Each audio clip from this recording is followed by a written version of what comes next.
শুরুতে জানিয়ে দেব আমাদের হাতে থাকা সর্বশেষ আপডেট আন্তর্জাতিক সংবাদ শিরোনাম। দাউ দাউ করে জ্বলছে জাহাজ, ভিডিও প্রকাশ হুতির। অন্যদিকে রুশ হামলার সময় ইউক্রেনের F-16 যুদ্ধবিমান বিধ্বস্ত, বৈমানিক নিহত। এবং ইরাকের আকাশ সীমানায় প্রবেশের পর ভূপতিত তুরস্কের ড্রোন। আরও জানিয়ে দেব মসজিদে ঢুকে 5 ফিলিস্তিনিকে হত্যা করল কঠোর ইসরায়েল বাহিনী।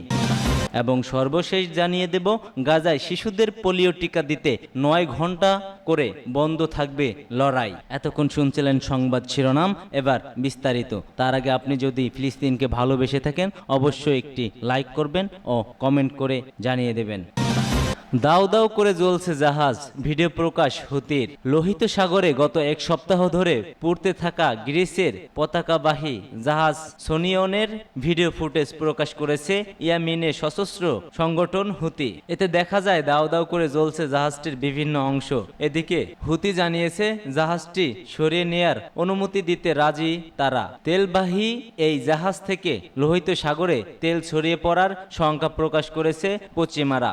জাহাজটি থেকে তেল বের হচ্ছে বলে দাবি করেছে যুক্তরাষ্ট্র। ইউরোপীয় ইউনিয়ন বলে তেল বের হওয়ার কোনো প্রমাণ তারা পায়নি, তবে প্রধান ডকের বিভিন্ন জায়গায় আগুন জ্বলছে। উল্লেখ্য, গত 23 আগস্ট থেকে হুতির হামলা চালিয়েছে জাহাজটি।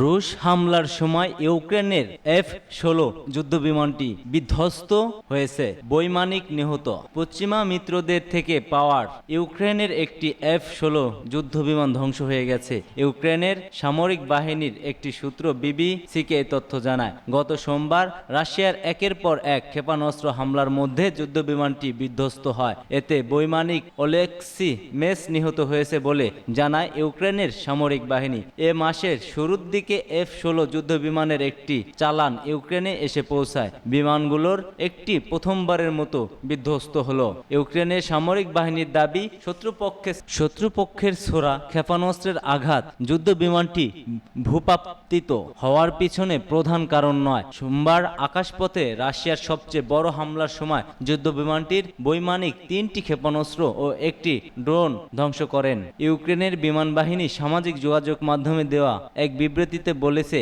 দুর্ভাগ্যবশত নিজের জীবনের বিনিময়ে ওলেক্সি রাশিয়ার ভয়াবহ ক্ষেপণাস্ত্র হামলা থেকে ইউক্রেনের মানুষকে বাঁচিয়েছেন। ইউক্রেনের প্রেসিডেন্ট ভলোদিমির জেলেনস্কি গত মঙ্গলবার আনুষ্ঠানিকভাবে নিশ্চিত করেছেন যুক্তরাষ্ট্রের তৈরি F-16 যুদ্ধবিমানটি রুশ ড্রোন ও ক্ষেপণাস্ত্রে আঘাত করার জন্য নিয়োজিত ছিল। ইরাকের আকাশ সীমানায় প্রবেশের পর ভূপতিত তুরস্কের ড্রোন। ইরাকের আকাশ সীমানায় প্রবেশের পর ভূপতিত করা হয়েছে তুরস্কের একটি ড্রোন।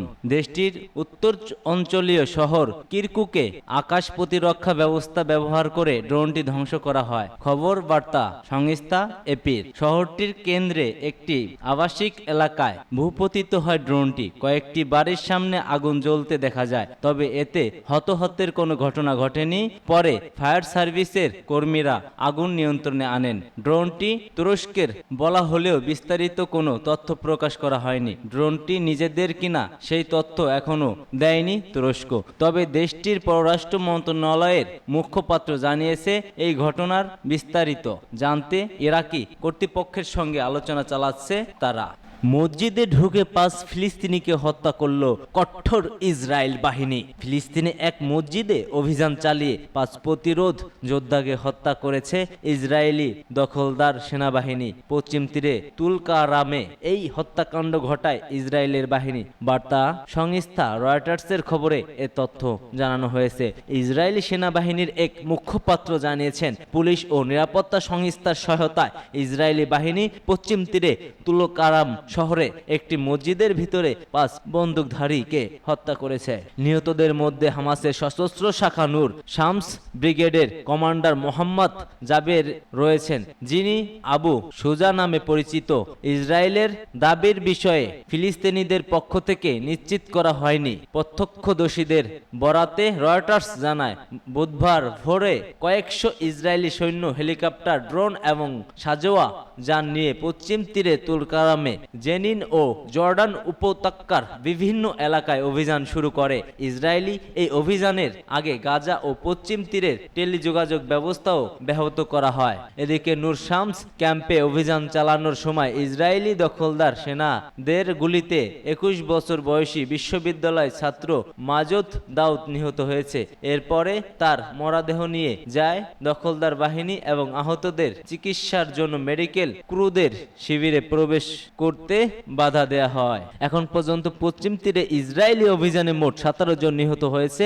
এর মধ্যে গতকাল নিহত হন 12 জন। পশ্চিম তীরের উত্তরাঞ্চলে বড় ধরনের স্থল ও বিমান হামলা চালানোর ফলে এই প্রাণহানি ঘটা হয়েছে। পশ্চিম তীরে 2 শতকের মধ্যে সবচেয়ে বড় অভিযান শুরু করেছে দখলদার ইসরায়েল বাহিনী। জেনে নিন, তুলকালাম ও তুবাস শহর লক্ষ্য করে সেনাবাহিনীর 2টি ব্রিগেড, হেলিকপ্টার, ড্রোন ও বুলডোজার হামলা চালানো হয়।